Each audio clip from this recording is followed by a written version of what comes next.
Assalamualaikum warahmatullahi wabarakatuh. Berjumpa lagi di channel Dunia 1001. Semoga kebaikan tercurahkan untuk kita semua. Amin amin ya rabbal alamin.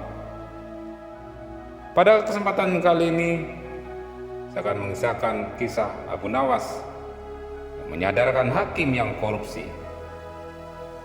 Alkisah pada suatu waktu kerajaan Baghdad yang dipimpin oleh seorang raja tengah mengalami krisis keadilan.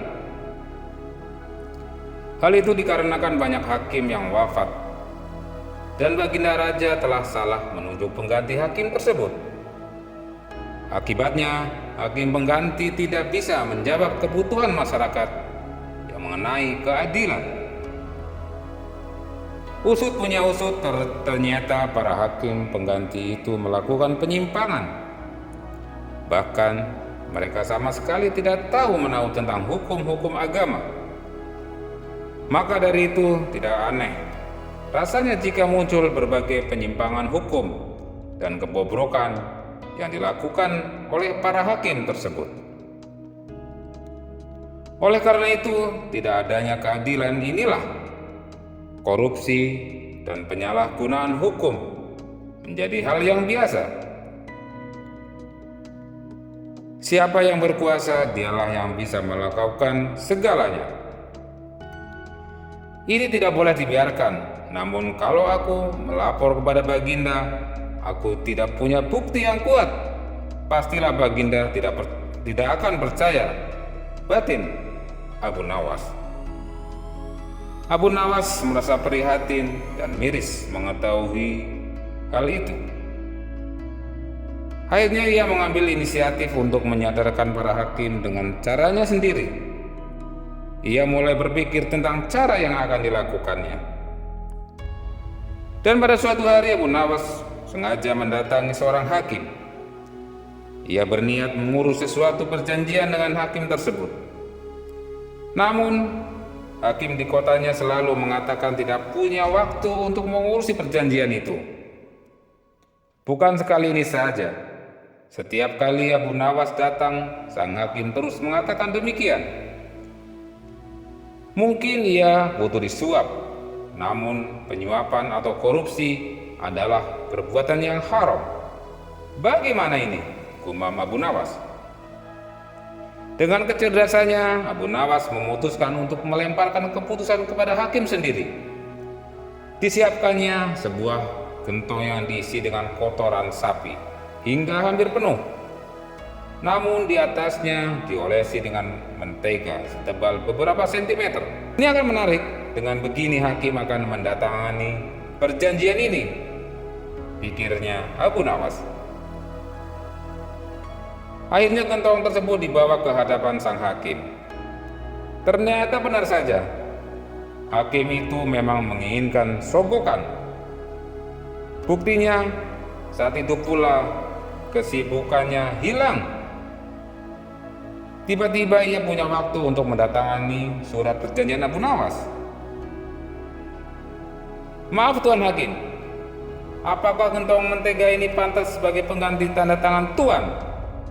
Saya merasa tidak enak hati karena hanya bisa memberikan gentong ini, kata Abu Nawas mengelabui. Sang hakim hanya tersenyum sambil mengamati si isi gentong itu.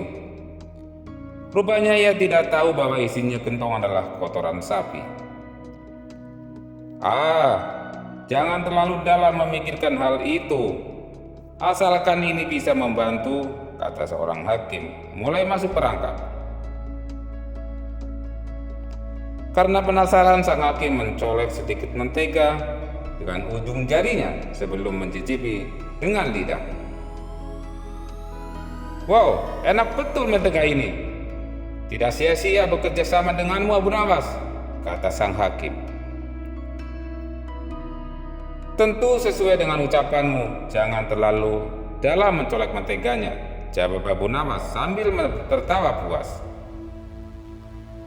Tentu saja sang hakim tidak boleh mencolek terlalu dalam, karena isi di bawah mentega itu adalah kotoran sapi. Terlebih Abu Nawas masih berada di tempat itu. Karena takut ketahuan, Abu Nawas pun pamit undur diri, meninggalkan kantor sang hakim. Abu Nawas senang bisa mendapatkan tanda tangan sang hakim. Lebih menyenangkan lagi, Abu Nawas berhasil mengerjai si hakim, si tukang korupsi itu. Dengan hati gembira, sang hakim pulang sambil membawa gentong mentega itu. Ia segera memanggil istri dan anaknya untuk memakan pemberian Abu Nawas bersama-sama.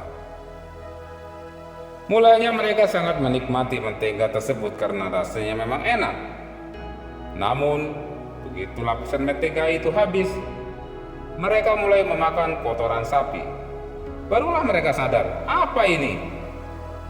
Busuk sekali seperti kotoran sapi, kata sang hakim. Sang hakim dan keluarganya berusaha memuntahkan kotoran hewan yang termakan. Namun, mereka tidak bisa melakukannya. Setelah dipikir-pikir, sang hakim tahu bahwa itu adalah cara Abu Nawas untuk menyadarkannya. Ia pun menyesal karena telah menyalahgunakan kekuasaannya. Seharusnya ia menegakkan keadilan, tetapi malah sebaliknya. Ia melakukan korupsi dan penyelewengan hukum. Demikianlah kisah Abu Nawas menyadarkan hakim yang korup. Pesan moral di sini adalah ketika menjadi seorang pemimpin, gunakanlah kekuasaan dengan baik. Selalu bersikap baik dan adillah terhadap yang dipimpin. Terima kasih. Mohon maaf. Wabillahi taufiq wal hidayah. Wassalamualaikum warahmatullahi wabarakatuh.